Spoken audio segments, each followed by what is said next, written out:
మనం చాలామందిలో ఈ హార్ట్ అటాక్ అని చెప్పి చాలామంది మనం సఫరర్స్ చూస్తుంటాం. అంటే హార్ట్ అటాక్ గురైన వాళ్ళు అటువంటి టైంలో స్టంట్ వేస్తారు డాక్టర్ గారు. సో అసలు స్టంట్ అంటే ఏంటి?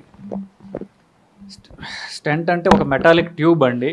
సో ఎప్పుడైతే రక్తనాళంలో పూడిక వస్తుందో ఆ పూడికని తీసి దాన్ని మళ్ళీ రాకుండా ఉండడానికి అక్కడ స్టెంట్ అనేటటువంటి ఒక ట్యూబ్ని అక్కడ ప్లేస్ చేస్తారు. ఇప్పుడు మీరు రోడ్డు పక్కన చూస్తారనుకోండి, ఒక కాలువలు తవ్వుతారు, కాలువ తవ్వి వదిలేరు కదా, కాలువ తవ్వి దాని ఒక సిమెంట్ ఒక తూము లాంటిది పెడతారు. సో అదే ఎనాలజీ మీరు తీసుకున్నట్లయితే గుండె రక్తనాళాన్ని క్లీన్ చేసి దానిలో ఉన్నటువంటి కొలెస్ట్రాల్ని క్లీన్ చేసి అక్కడ మళ్ళీ ఫామ్ కాకుండా ఉండడానికి ఒక చిన్న ట్యూబ్ లాంటిది అడ్డం పెడతారనమాట. ఓకే.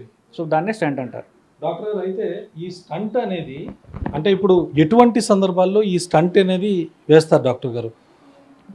సో ఇందాక మనం అనుకున్నట్టుగానండి, సో గుండె రక్తనాళంలో బ్లాక్ రావడానికి తీసేయడానికి యాంజియోప్లాస్టీ అంటారు. యాంజియోప్లాస్టీ విత్ స్టెంటింగ్ అంటారు. సో యాంజియోప్లాస్టీ అంటే స్టెంట్ అని కాదు, యాంజియోప్లాస్టీ చేసి దాని తర్వాత స్టెంట్ ప్లేస్మెంట్, అది సెపరేట్ ప్రొసీజర్ నిజానికి. సో ఆ బ్లాక్ అనేది ఒకేసారి సడన్గా రావచ్చు, లేదా కొన్ని ఏళ్ళుగా అది మెల్లమెల్లగా పెరుగుని రావచ్చు. మీరు చెప్పిన సందర్భం ఏంటంటే హార్ట్ అటాక్ సడన్గా వచ్చినప్పుడు అది క్లీన్ చేసి అక్కడ పోయడాన్ని హార్ట్ అటాక్ తర్వాత ప్రైమరీ యాంజియోప్లాస్టీ అంటారు. ప్రైమరీ అంటే ఎప్పుడైతే హార్ట్ అటాక్ వచ్చిందో వెంటనే చేస్తే అది ప్రైమరీ యాంజియోప్లాస్టీ అంటారు. కొంతమందిలో ఎస్పెషల్లీ షుగర్ వ్యాధి ఉన్న వాళ్ళల్లో, కొలెస్ట్రాల్ ఎక్కువ ఉన్న వాళ్ళల్లో ఏళ్ల తరబడి మెల్లగా పెరుగుతూ వస్తామన్నమాట. దాన్ని మామూలు యాంజియోప్లాస్టీ అంటారు. ఓకే. అయితే డాక్టర్ గారు, మనం కనుక చూస్తే కొంతమందిలో అంటే లైక్ స్టంట్ వేసిన తర్వాత అంటే మామూలు లైఫ్ స్టైల్ మళ్ళీ కనుక వాళ్ళు లీడ్ చేస్తే ఈ స్టంట్ వేసిన తర్వాత వీళ్ళకి మళ్ళీ ఈ గుండెకు సంబంధించిన ఈ హార్ట్ అటాక్ వచ్చే ప్రమాదం ఉందంటారా? సో ఇప్పుడు స్టెంట్ వేయడం అంటే రక్తనాళంలో ఉన్నటువంటి బ్లాక్ని మనం క్లీన్ చేసి తర్వాత స్టెంట్ పెడుతున్నారు కదా. ఆ బ్లాక్ వచ్చేది ఎందువల్ల వస్తుంది? కొలెస్ట్రాల్ వల్ల వస్తుంది. సో స్టెంట్ వేయడం అంటే బండికి సర్వీసింగ్ చేయడం లాంటిది అంతే. సో ఉన్న పూడిక తీస్తున్నాం, మళ్ళీ పూడిక రాకుండా ఉండడానికి స్టెంట్ ఏం చేయలేదు కదా. సో పూడిక రాకుండా ఉండడానికి ఆ రక్తనాళంలో పోయేటటువంటి రక్తంలో చెత్త తక్కువ తీసుకున్నట్లయితే పూడిక రాదు.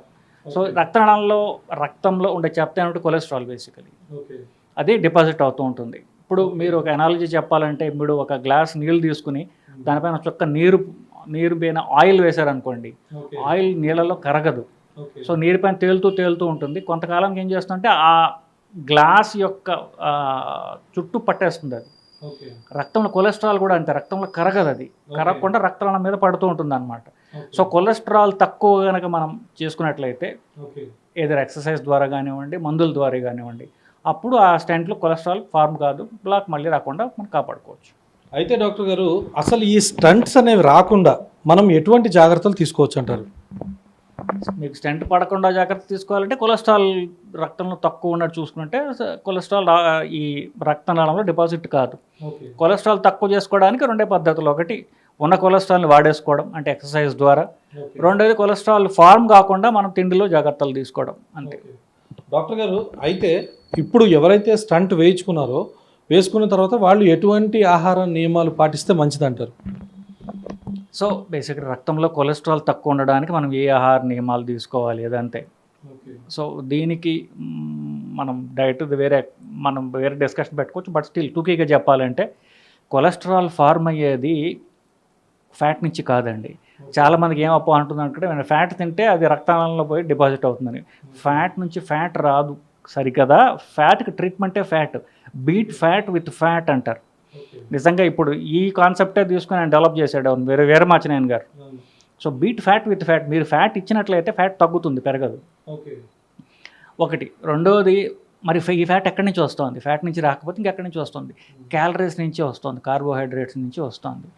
మన సౌత్ ఇండియన్ డైట్లో కార్బోహైడ్రేట్ సోర్సెస్ 4 అండి. ఒకటి rice in all forms, brown rice, white rice, అటుకులు, మరమరాలు, బొరుగులు ఉంటాయి. ఇవన్నీ కూడా రైస్ నుంచి వచ్చే అన్నీ కూడా ఒకటి సోర్స్.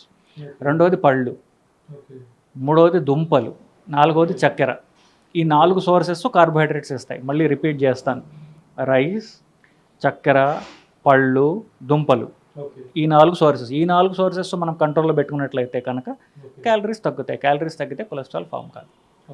అయితే డాక్టర్ గారు, మనం ఒకసారి కనుక చూస్తే మనము చాలా మటుకు మనం కొంతమంది గుండె జబ్బులు వచ్చిన వాళ్ళలో మనం చూస్తుంటాము, వాళ్ళు ఆయాసం అంటే వాళ్ళకి ఎక్కువ ఆయాసం వస్తుంటుంది డాక్టర్ గారు.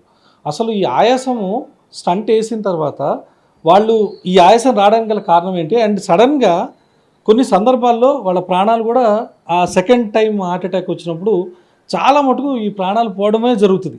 అసలు ఎందుకు ఇలా జరుగుద్ది అంటారు? సో మీరు అడిగిన ప్రశ్నలో 2 భాగాలు ఉన్నాయండి. ఒకటి ఆయాసం వస్తుంది, దానికి గుండె కారణమా కాదా? సో ఛాతీలో హార్ట్ అటాక్ వస్తే నొప్పి కదా రావాల్సింది, ఆయాసం అందుకు వస్తుంది. రెండో ఇష్యూ ఆయాసం అనేది ఊపిరితిత్తులకు సంబంధించి కదా.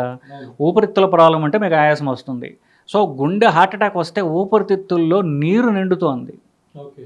సో ఊపిరితిత్తులు ఎప్పుడైతే గాలి లేకుండా నీరు నిండుతోందో, సో గాలి తక్కువై మీకు ఆయాసం ఉంటే ఊపిరితిత్తులు చెప్తుంది ఆ పని చేయడానికి ప్రాబ్లం ఉందని చెప్తుంది, దానివల్ల ఆయాసం లాగా వస్తుంది. అది ఇప్పుడు సైలెంట్ హార్ట్ అటాక్స్ అంటారు దీనిలో. నిజం చెప్పాలంటే సైలెంట్ హార్ట్ అటాక్ అంటే అర్థం ఏంటంటే హార్ట్ అటాక్ వస్తుంది, నొప్పి రాదు. సో అది సైలెంట్గా ఉండడం వల్ల గుండె బలహీనపడి ఊపిరితిత్తుల్లో నీరు నిండి అది ఆయాసంలాగా ప్రజెంట్ అవుతుంది. ఇది కామన్గా షుగర్ వ్యాధిగ్రస్తుల్లో ఇది కామన్గా వస్తుంది. షుగర్ వ్యాధిగ్రస్తుల్లో గుండెతో పాటు గుండె రక్తనాళాలతో పాటు నరాలు దెబ్బతింటాయండి. నరం చేసే పని ఏంటి? మనకి పెయిన్ సెన్సేషన్ తెలియజేయడం. ఇప్పుడు ఈ వేలు చివరి దెబ్బ తగిలింది, ఈ బ్రెయిన్కి ఇక్కడ దెబ్బ తగిలింది అనే ఇన్ఫర్మేషన్ తీసుకుని పోయేది నరం కదా. అప్పుడు బ్రెయిన్ ఏం చెప్తుంది? వెనక్కి తీసుకొచ్చి ఏం చెప్తుంది మనకి. సో ఈ కండక్ట్ చేయడానికి కావాల్సిన నరం, నర్వ్స్ అంట, అది దెబ్బతినట్లయితే నొప్పి తెలియదు. సో షుగర్ ఉన్నప్పుడు నరాలు దెబ్బతినటం వల్ల గుండె నొప్పి తెలియదు. అది చాలామంది అది మనకి చాలా మంచిది అనుకోవచ్చు, గుండె హార్ట్ అటాక్ నొప్పి తెలియదు కదా అని. కానీ హార్ట్ అటాక్ నొప్పి మనకి ప్రొటెక్టివ్. ఇప్పుడు అక్కడ నొప్పి ఉందనుకోండి, నొప్పిలో చేయి పెడితే నొప్పి ఉంది కాబట్టి చెయ్యి వెనక్కి తీసుకుంటున్నాం. నొప్పి తెలియలేదు అనుకోండి, చెయ్యి కాలిపోతుంది కదా, మనకి డ్యామేజ్. సో అలాగే డ్యామేజ్ ఎక్కువ జరుగుతుంది. సైలెంట్గా ఉండటం వల్ల డ్యామేజ్ ఎక్కువ జరుగుతుంది మనకి. నొప్పి తెలియడం వల్ల డాక్టర్ దగ్గరికి పోతాం, ట్రీట్మెంట్ తొందరగా తీసుకుంటాం. సో షుగర్ వ్యాధిగ్రస్తులు ఈ సైలెంట్ హార్ట్ అటాక్ వల్ల ఎక్కువ హాని జరుగుతోంది. ఆ సడన్గా హార్ట్ అటాక్ రావడం వల్ల వీక్ అయ్యి ఊపిరితిత్తుల్లో నీరు నిండి ఆయాసంలాగా ప్రజెంట్ అవుతుంది. నెక్స్ట్ ప్రాణాభూతం ఎప్పుడైనా అడిగారు మీరు. అదే కనుక ఎక్కువ నీరు నిండింది అనుకోండి, ఊపిరితిత్తులు ఎక్కువ భాగం నీరు నిండిపోయింది అనుకోండి, ఊపిరి తీసుకోవడం కష్టం అవుతుంది, రెస్పిరేటరీ ఫెయిల్యూర్ వస్తుంది.